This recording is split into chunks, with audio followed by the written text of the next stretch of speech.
Hello everyone, welcome to my channel. And today we will talk about medieval history chapter 3, which we are covering based on the book Satish Chandra. So first we talked about the early medieval period, that what was happening all around the world, especially in Europe and Arab world and in the Chinese world. And then we talked about the tripartite struggle that was going on in North India, and now we will talk about what is happening in South India. So in South India there was a rise of a dynasty who were the imperial Cholas, right? And it was founded by the Vijayalaya was the ruler who founded the Chola dynasty. And first great ruler of Chola was Rajaraja Chola. He defeated the other South Indian dynasties like Chera, and he defeated the Chera's navy that is especially mentioned in the book. And then he captured the Pandyan king and the city of Madurai. And he also captured North Sri Lanka. So they were great in navies and they expedited on another lands crossing the sea, right? And during his time Brihadeshwar temple was built, which is one of the art and cultural marvel of that time. And after the Rajaraja Chola, Rajendra I came into power.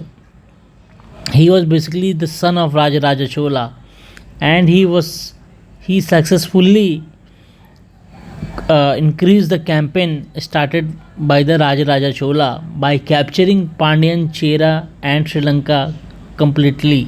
ठीक है, तो whatever the lands were there in the Pandyan rule or in the Chera's rule or in Sri Lanka was called as Ceylon at that time.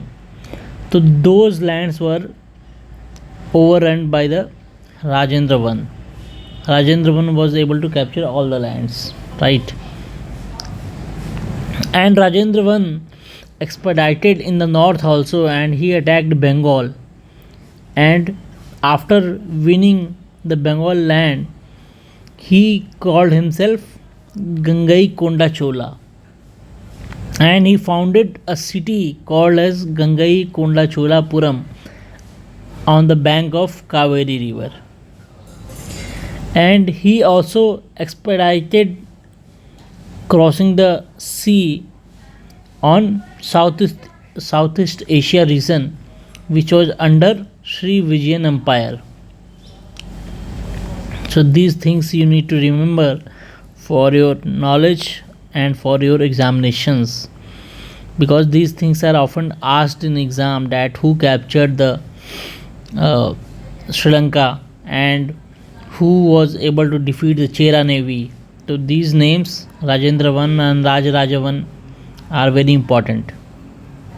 And Cholas also fought Chalukyas over the fertile land of Vengi and Tungabhadra Doab. So Doab region were well irrigated, and therefore they needed these areas for agriculture.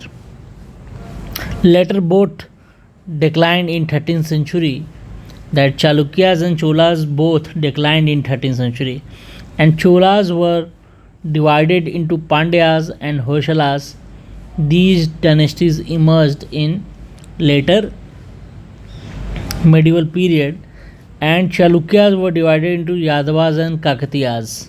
So the predecessors of Pandyas, Hoysalas, Yadavas and Kakatiyas were none other than Cholas and Chalukyas, right? So now talking about the governance system and the administration during the Cholas. So most important thing is to remember that Cholas supported the local self government, right? So these things need to be remembered, that panchayat like structure was there under the Cholas also. And Nadu word was used for villages with kinship ties. Kinship tie means that they had some kind of blood relations. And there was one Vala Nadus. It was a group of such Nadus, which is called as Vala Nadus. And the provinces were called as Mandalams. And during the Cholas, there were four mandalams. These things you need to remember. And officials were paid in land grants, not in cash. So these things were the defining features of the medieval time. That trade was declined at that time, and cash was replaced with land grants. And income like land taxes, tolls on trade, profession taxes, and plunders. Plunders were one of the important source of income during that time for the kingdoms, or the Chola kingdoms. And there were democratic assemblies during Cholas, and one was Urs, which was a general assemblies of villages, and second was Sabha and Mahasabha. It was the gathering of adult men in the Brahman villages, and these men were called as Agraharams. So these are some keywords that might be asked. So keep in touch with these. And now talking about art and culture. So Cholas were the climax of the art and culture during that time in South India. That temples like huge temples like Kailas Nath temple at Kanchipuram was built, Brideshwar temple was built, and they had very beautiful mural structures. Murals were there in on the walls, and sculptures, pillars, all were important features of these temples. And then cities were built like Gangaikonda, Cholapuram, and then the succeeders of the Cholas were Hosalas, who built beautiful temples like Hoysaleswar temples, which were very well on the Chalukyan style line. And then statues of Gomateshwar at Shravan Belgola was also built during this time. And then if you talk about the sculptures, then the bronze Nataraj images were very much common during this time. And languages like Sanskrit and local language flourished during this time. And Myanmar's and Alvar's saints were existing during this time, and they used the local language like Tamil language. And Myanmar's wrote 11 volumes of Tirumurai, and it is sometimes called as fifth Ved. So these were the contributions of these saints. And then a famous writer called as Kamban, he wrote Ramayana, and he lived at a court of Chola rulers. And it was a time of golden age of Tamil literature, 1050 to 1150 AD.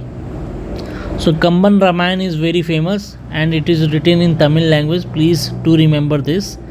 And then other language like Kannada was also patronized by the Rashtrakutas and their succeeders. Like Amog Vers, the ruler, he was a famous poet in Kannada also. And the three gems of Kannada poetry were the Pampa, Punna, and Ranna. So these names should be remembered. It may be asked in state PCS or UPSC. So three gems of Kannada poetry were Pampa, Punna, and Ranna. Please do remember this for your examination. And then there was a Nanniya who wrote the Telugu version of Mahabharata, right? And he lived during the Chalukyan time, and however the work was completed later by Tikanna during the Kakatiya's time, right? So Tikanna was during the time of Kakatiyas, and Nanniya was during the time of Chalukyas. Please do remember. these things. And the three gems of Telugu poetry were Nanya, Tikanna, and Iranna. So these names are also very important. So this was it from this chapter. We will talk about chapter 4 tomorrow. So thank you for your time. Have a good day, and please do like, subscribe, and share my channel. Thank you very much.